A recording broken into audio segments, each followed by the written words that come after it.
Bonjour tout le monde, j'espère que vous allez bien. Je suis très contente de vous retrouver aujourd'hui. Alors ce soir, nous avons prévu d'inviter nos parents à un apéritif. Donc ce sera une sorte d'apéro dînatoire. Et comme c'est une vidéo que vous m'avez beaucoup demandé, eh bien que je me suis dit que ce serait l'occasion de vous la tourner. Alors je vais vous proposer des recettes faciles, rapides à préparer et surtout des recettes estivales. Donc elles ne seront pas trop lourdes mais en même temps très gourmandes. Donc j'espère que cela va vous faire plaisir. Et donc c'est parti, on s'y met tout de suite. Je vais commencer tout de suite par la petite recette de feuilleté chèvre-courgette. Alors la courgette, c'est vraiment le légume à l'honneur en ce moment. Et donc, je vais préchauffer mon four à 180 degrés. Donc j'aime bien commencer par une recette qui nécessite une cuisson au four. Comme ça, si j'en ai besoin après, il sera libéré. Vous allez voir que les recettes sont variées parce que tout le monde n'aime pas la même chose. Il y en a qui n'aiment pas le chèvre, il y en a qui n'aiment pas la courgette, je n'aime pas le melon. Donc j'ai essayé de contenter tout le monde.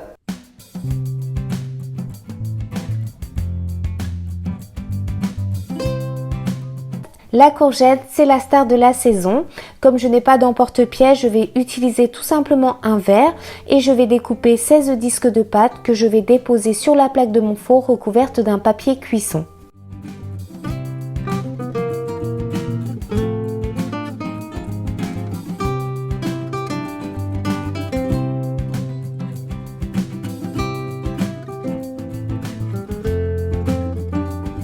Je vais donc découper aussi 16 rondelles de courgettes que je viens déposer sur les disques de pâte.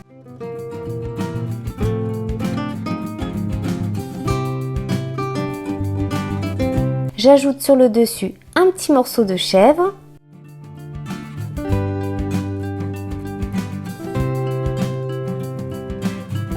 deux à 3 gouttes d'huile d'olive et je poivre.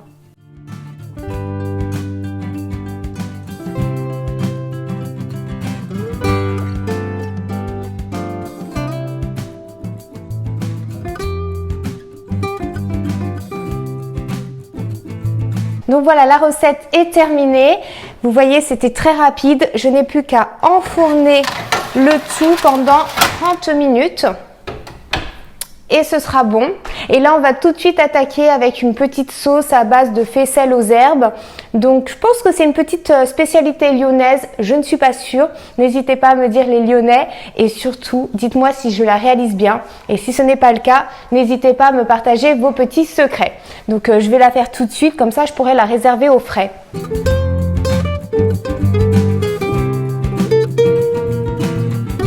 Peut-être que vous aussi vous avez été intrigué par le nom de cette recette. Pour la petite histoire, les Canuts étaient des ouvriers tisserands lyonnais peu fortunés et donc cette recette venait remplacer la cervelle d'agneau qu'ils ne pouvaient pas s'offrir.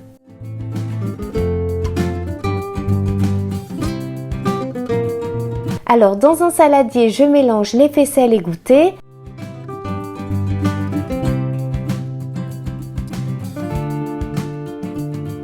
la crème fraîche. Vous constatez que mes cuillères sont bien généreuses.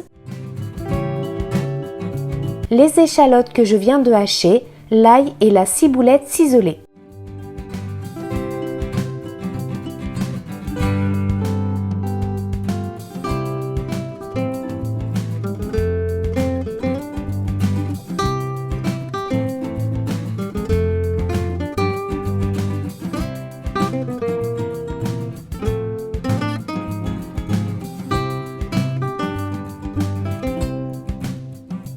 Je mélange le tout et ça y est, il n'y a plus qu'à réserver au frais.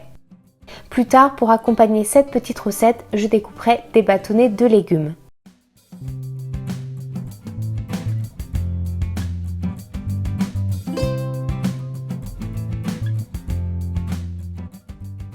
Là, je vais faire la tapenade. C'est une première pour moi. D'habitude, je l'achète toute prête.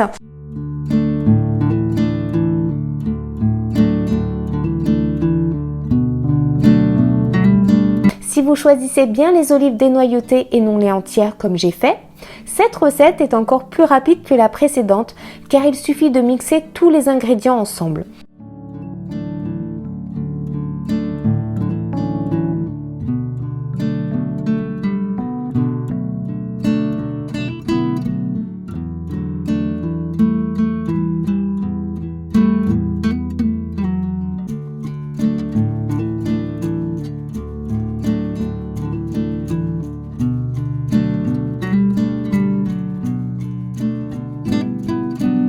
J'ai mis la tapenade dans ces jolis bocaux.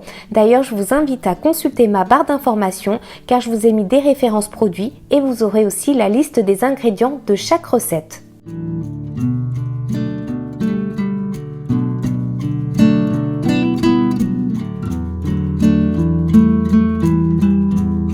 On aime les traditionnelles rillettes, mais celles au poisson, c'est très bien pour l'été, c'est beaucoup plus léger. Donc pour cette recette, je plonge tout simplement mes pavés de saumon dans de l'eau bouillante pendant 5 minutes chrono.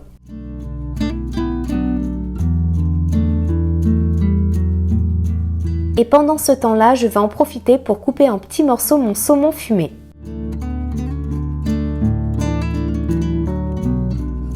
Une fois le saumon cuit, je l'écrase à l'aide d'une fourchette, comme ça en même temps il commence à refroidir. Maintenant que mon poisson a bien refroidi, je vais pouvoir le mélanger avec les autres ingrédients et je poivre.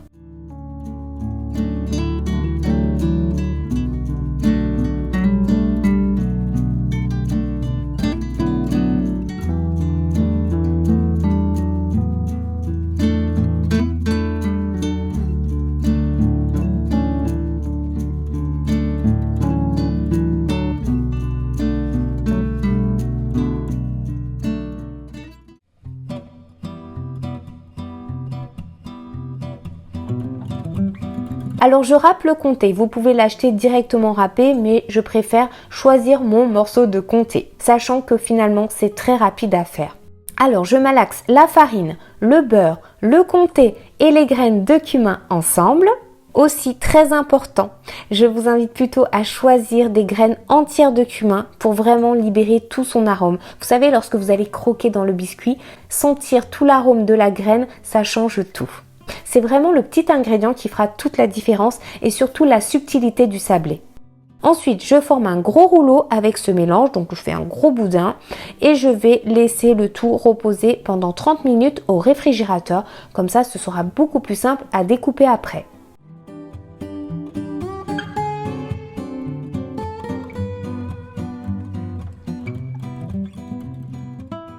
Le temps que mes biscuits reposent au réfrigérateur, je vais m'occuper des brochettes. Donc je vais faire des brochettes avec du melon et je vais faire aussi des brochettes à l'italienne vu que je n'aime pas le melon. Comme ça, tout le monde est content.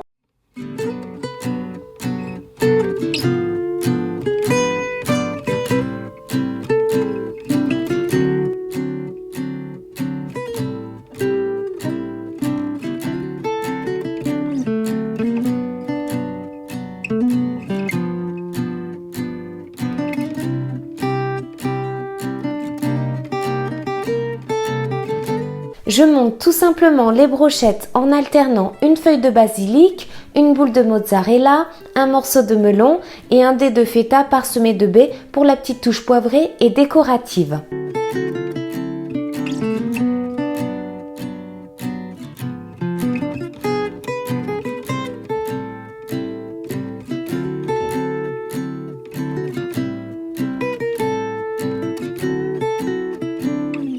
Pour ces brochettes, je vous conseille plutôt de choisir des pics fins en bois car la feta s'effrite facilement. En gros, ne faites pas comme moi. Vous pouvez aussi ajouter du jambon cru si vous le souhaitez.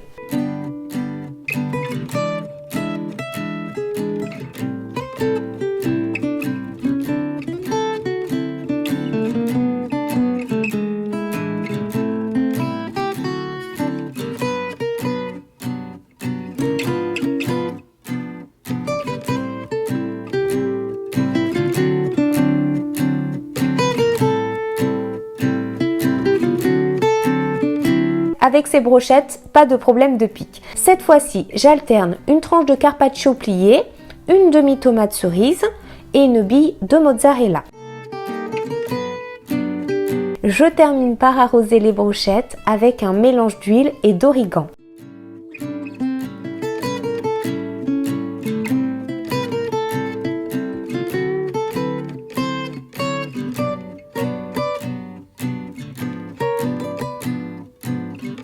Alors maintenant que ma pâte à biscuits a bien eu le temps de reposer, je mets à préchauffer le four à 180 degrés et pendant ce temps, je découpe mon boudin en tranches que je dépose sur une plaque recouverte de papier cuisson. Et j'enfourne tout pendant 15 minutes.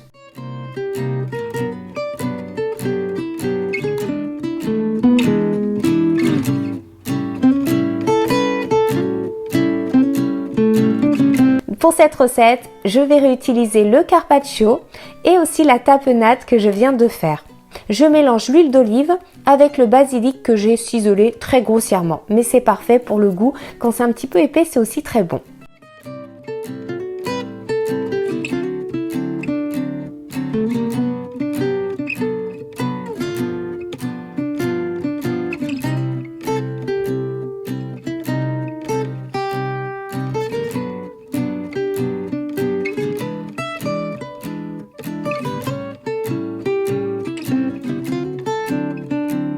Je tartine mes tranches de baguette avec ma fameuse tapenade.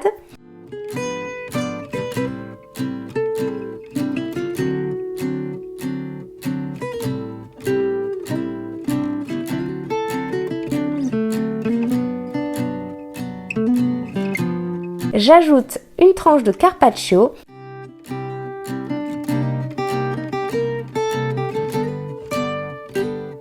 Et j'arrose avec mon fameux mélange huile basilic. Vous pouvez bien entendu saler et poivrer à votre convenance. Donc vous voyez le petit rendu des biscuits, franchement c'est trop joli.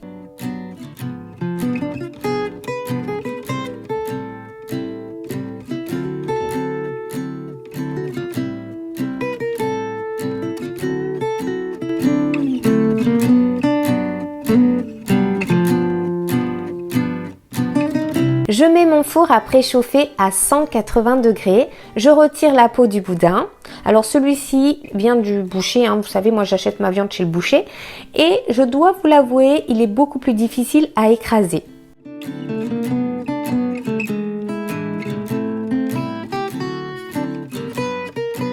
Donc une fois que c'est fait, je tartine les tranches de pain avec le fameux boudin, la petite purée que je viens de faire.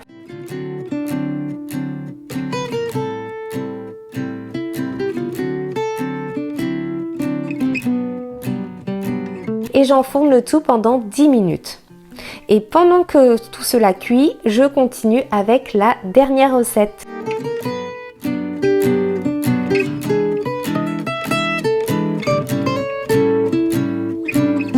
Alors cette petite recette est encore très simple, mais vraiment très simple. Et en plus, elle est toujours appréciée, aussi bien par les petits que par les grands. Alors j'enlève la croûte des tranches de pain de mie. Vous pouvez l'acheter sans croûte, hein. Moi je garde mes vieilles habitudes. Allez savoir pourquoi. Je coupe le concombre très finement en rondelles à l'aide d'une mandoline. Et à chaque fois, je tartine donc une tranche de pain avec le fromage frais. J'ajoute une tranche de saumon. Et je dépose 3 rondelles de concombre en diagonale au centre de la tranche en les faisant se chevaucher. Je ferme ensuite le sandwich et je le coupe en deux pour former 2 triangles.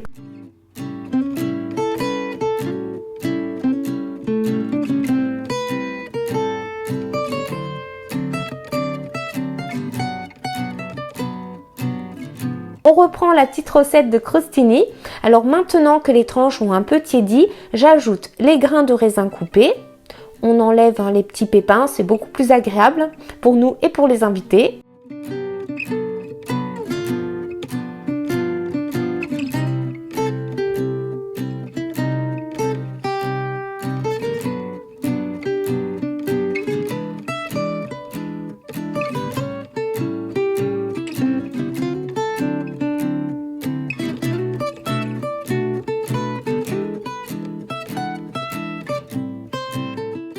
Et je pose au centre une framboise. La framboise, c'est la petite touche déco, mais je vous assure, ce petit mélange sucré-salé, c'est délicieux. Et pour terminer, j'ajoute un petit peu de romarin coupé au ciseau. Et c'est optionnel, mais vous pouvez aussi ajouter quelques gouttes d'huile d'olive. Et bien sûr, vous salez et vous poivrez à votre convenance.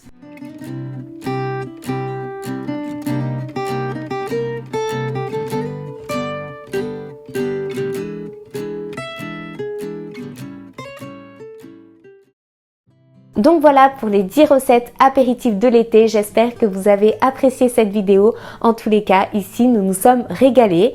Comme vous avez pu le remarquer, il y en a eu pour tous les goûts. N'hésitez pas à me laisser un pouce en l'air d'encouragement, à vous abonner à la chaîne et je vous retrouve très bientôt. Ciao tout le monde!